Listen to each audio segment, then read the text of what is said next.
Hey guys, I wanted to introduce you to my new channel, Simple Stocks and Options. It's about generating passive income from stocks and options. I'm not a financial advisor. This video is for entertainment purposes only. I'm an investor. I've been in the stock market for several years. When I started, I had no idea how to buy, how to sell stocks. I did not even know what options were. However, over the last few years, I've spent time, effort, and money and educated myself about the stock market and options. And I found a very simple strategy that I utilize to make monthly passive income from my portfolio. And I wanted to share that with you in this video. If you find value, please like and subscribe. So let's get started. I'm a huge fan of Warren Buffett. He's the most famous and greatest investor of all time. He's a long-term buy and hold investor. I love this approach. I like to buy companies that I know, like, and love, that have a good brand, and keep these for the long term. Companies such as Apple. So I'm a long-term value investor, but in addition, I also like to sell options against my positions to generate monthly passive income. So what I do is I sell options. Selling options contracts is a powerful strategy that allows you to generate income. The option buyer pays you a premium to make a bet about a stock. You are essentially the casino and you provide your stocks or cash to them as collateral to make their bet, and in return, they pay you a premium that is yours right there and then. The option buyer has to pick whether they think the stock is going to go up or go down. And this movement has to happen within a given time frame. If the buyer is right about the direction of the stock within the specific time frame, then you as a seller have to either sell your stock or buy your stock at the agreed strike price. However, if the buyer is not right about the movement of the stock, the seller gets to keep all the premium and does not have to buy or sell anything, as the option contract expires worthless. So what is an options contract? There are two types of options contracts: calls and puts. A call is when the buyer believes the stock price is going to go up, and a put is when the buyer believes that the stock price is going to go down. One options contract is associated with 100 shares of a given stock. So with a stock option, you can either buy the option or you can sell the option. The buyer is buying that option and making a bet, and the seller is getting paid a premium for that. So I usually advocate for selling options. Now, I have seen people make money buying options, usually around earnings. With earnings, there can be large movements in the price of the stock. So if that person makes a bet and is right about the bet, then they can make a lot of money from that. But if they're wrong, then they can lose their premium. So I generally stick with selling strategies for consistent passive income. With every options contract, there's a strike price. So for a call option, if the price of the stock goes above the strike price, then the seller has to sell at the strike price. For a put option, if the price of stock goes below the strike price, the seller has to buy at the strike price. So let's talk about the premium. This is my favorite part of the video. This is what makes option selling profitable, because the buyer of the contract has to pay you a premium as a seller for the contract. So remember, one options contract is associated with 100 shares.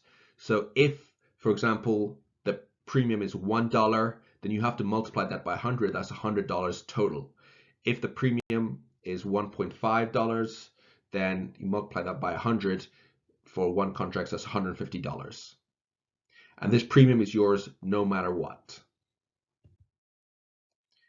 Every options contract has an expiration date. So on the expiration date, depending on the outcome, either the option will be exercised or it'll expire out of the money. So let's talk about a call option. So call option, remember, is a bet that the buyer has a bet that stock price will go up.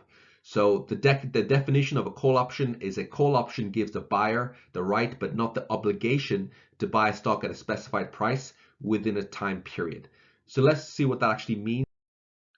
So let's talk about a call option on Apple. This is something I've done multiple times. So say you come in on Monday and Apple is $170 per stock and you have 100 stocks. So you have $17,000 of Apple and you sell a call option at the 175 strike. You collect $100 of premium. Now I'm just using that as a round number to make things simple. So on Friday, if the stock is $165, you keep your stocks. If the stock is $170, you keep your stock. If the price is $174, you keep your stock. Now, if the price goes above 175, that option is now in the money, which is also abbreviated as ITM. Below the price of 175 is out of the money, or OTM. So what that means is that you will be exercised. So you will have your Apple stock sold at the strike price of 175. So you will get paid $17,500 for this stock. So even though you've had your stock has been sold, you have made profit. So you've made $500 of appreciation because the stock was worth $17,000 at the start of the week, and now it's being sold for $17,500.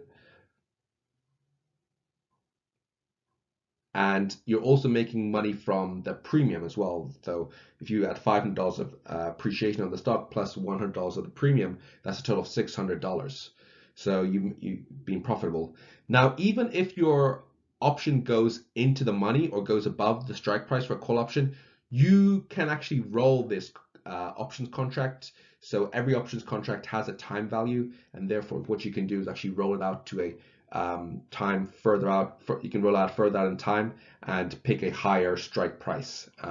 So you don't necessarily have to sell your shares, especially if you want to hold on to your shares. You can just roll the options contract out if you want to keep holding your shares. That's what I do, when I'm selling options against my Apple shares. Let's talk about a put option. So a put option is a contract that gives the buyer the right but not the obligation to sell a stock at a specified price within a specific time period.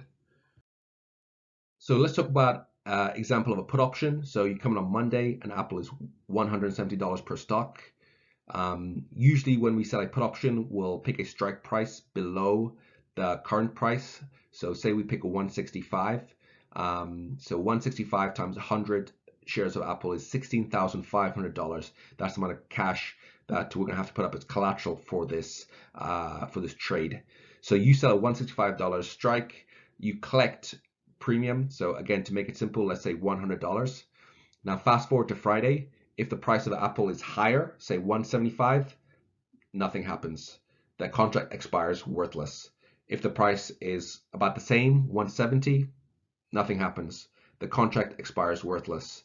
If the price of Apple is 166, nothing happens. The contract expires worthless. If the price of the Apple is below 165, now that options contract is in the money and it will be exercised and you will be sold Apple shares at 165 per share with the collateral that you've put up for this contract. Again, like the call options, if you don't want to be exercised, you can roll these contracts out. Every option has a time value, and therefore you can sell an option that's further out at a lower strike price, and you can keep doing that, to try and prevent assignment of the shares. So that's the basics of calls and. So just to review, what we've learned from this video is that selling options can generate income. The buyer is making a bet about the movement of a stock. The seller gets paid a premium for facilitating the bet. If the stock does not move as predicted by the buyer by the expiration date, the seller keeps a premium and does not have to buy or sell the stock as a contract expires worthless. And once the contract expired, then you can just go ahead and sell another contract again, and again and again and again, and generate that passive income. And even if it does hit the strike price, you can actually roll out the option options contract, you can roll to a date that's further out to a higher or lower strike price. Another very important aspect of the strategy is stock selection. You want to pick good quality stocks. You don't want to really pick small cap stocks to do this with. So I'm going to talk a bit more about this in the next video, but I like to pick stocks including Apple, Google, Amazon for the strategy. So hope you learned something for this. Hope you find value. If you do, please give me a like and please subscribe. And I'll see you in the next video.